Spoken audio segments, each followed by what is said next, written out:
택시기사가 알려주는 LPG 차량의 치명적인 단점 5가지. 여러분, 제가 어그로 좀 끌었습니다. 사실은 LPG 차량 너무너무 좋아요. 조용하죠, 잔고장 없죠, 게다가 청정연료죠, 그리고 연비도 많이 개선되어서 나쁘지 않습니다. 가스값 자체가 경유나 휘발유 대비 저렴하고 잔고장도 없기 때문에 정말 유지비가 적게 든다라는 장점이 있어요. 사실은 오늘 제목처럼 치명적인 단점은 별로 없으나 제가 어그로를 좀 끌었기 때문에 LPG 차량이 갖고 있는 치명적인 단점 5가지 지금부터 시작합니다.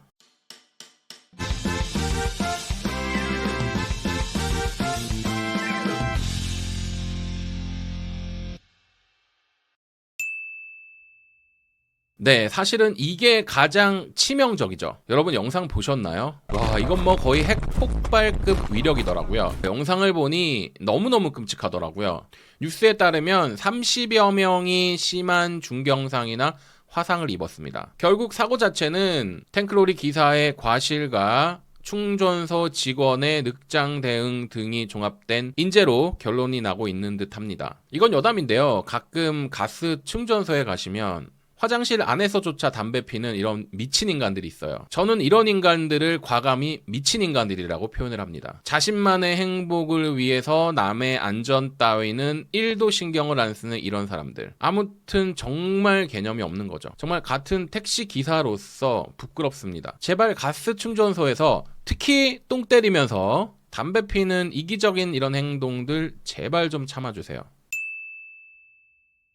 네, 역시나 힘이 딸리는 문제를 2번째 단점으로 제가 꼽아봤는데요. 특히나 초반 급출발이나 급과속 하시는 분들하고 LPG 차량은 맞지 않습니다. 급출발을 하게 되면 RPM이 3000 이상 올라가 버려요. 또한 고속도로에서 추월을 할 때 그리고 100 이상 밟아서 나갈 때도 일시적으로 RPM이 3000 이상 올라갑니다. 특히나 언덕에서 2단이나 3단을 바꿔줘야지 조금 더 힘있게 올라가는 특징이 있어요. LPG 차량이 이처럼 특정 구간에서 힘이 딸리는 건 맞습니다. 소나타 7세대와 8세대 차량 중 같은 제원에서 LPG 차량과 가솔린 차량을 좀 비교해 볼까요? 7세대인 LF 소나타 기준 마력 토크를 보시면 가솔린 차량은 168마력에 20.5 그리고 RPM은 6500에서 4800까지입니다. 7세대인 LF 뉴라이즈까지만 하더라도 마력수와 최대 토크에서 살짝 차이는 있었습니다. 그런데 8세대인 DN8로 넘어오면서 갭이 거의 줄어들었어요. 그런데 우리 택시인들은 요 발전된 8세대의 DN8을 경험해 본 사람이 별로 없습니다. 자연흡기니까 언덕을 올라가는 실영역인 3000rpm 근처에서는 실질적으로 가솔린 차량과 가스 차량의 힘 차이가 거의 없다고 보시는 게 맞을 것 같아요. LF 소나타인 뉴라이즈까지는 실린더 탱크가 흉물스럽게 트렁크에 떡하니 차지하고 있습니다. 그래서 적재 공간이 사실 많이 좁아요.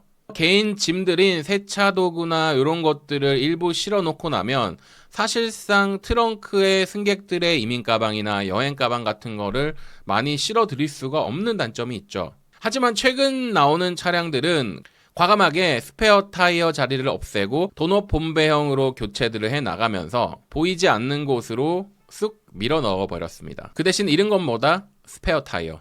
역시나 인생은 하나를 얻으면 하나를 잃는 것이 만고불변의 법칙인 것 같습니다. 주변에 LPG 충전소 부족하다 하는데 과연 그럴까요? 찾아보겠습니다.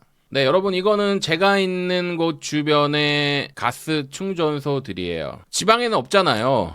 지방에도 과연 많이 없을까요? 한번 찾아보겠습니다. 네, 지금 보니까 완도에 2개 있고요. 전남 지역 보고 있어요. 뭐 목포에는 LPG 충전소가 거의 뭐 10개가 넘는 것이 이렇게 있고, 경남 진주 쪽에만 해도 8개가 넘는 충전소들이 있네요. 부산 지역에도 이렇게나 많은 충전소들이 있죠. 그리고 여러분, 요즘은 고속도로 휴게소마다 LPG 충전소들이 떡하니 하나씩 자리하고 있기 때문에 LPG 차량 충전 인프라가 부족하다? 그건 사실이 아닌 것 같고요. 그리고 LPG가 기반인 택시는 전국 어디에나 있지 않습니까? 그렇기 때문에 충전 인프라가 그렇게 부족하지는 않아요. 웬만한 시골에도 LPG 충전소는 다 있게 마련입니다.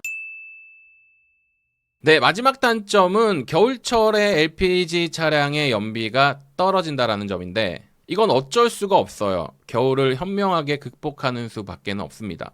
LPG 연료는 부탄과 프로판의 비율을 적절히 섞게 되는데요. 부탄은 출력과 연비가 좋은 대신 겨울철에 잘 얼어버리기 때문에 어는 점이 낮고 시동이 잘 걸리는 프로판을 겨울철에 조금 더 많이 첨가하게 돼요. 그래서 겨울철 연비는 대략 15% 정도 떨어집니다. 네, 여러분, 오늘은 LPG 차량의 치명적인 단점 5가지를 알아봤는데요. 다 듣고 보니 어떻습니까? 전혀 치명적이지가 않죠. 오히려 무소음, 무진동에 조용하고 쾌적하고 고장도 없는 LPG 차량, 저는 너무나도 추천드립니다.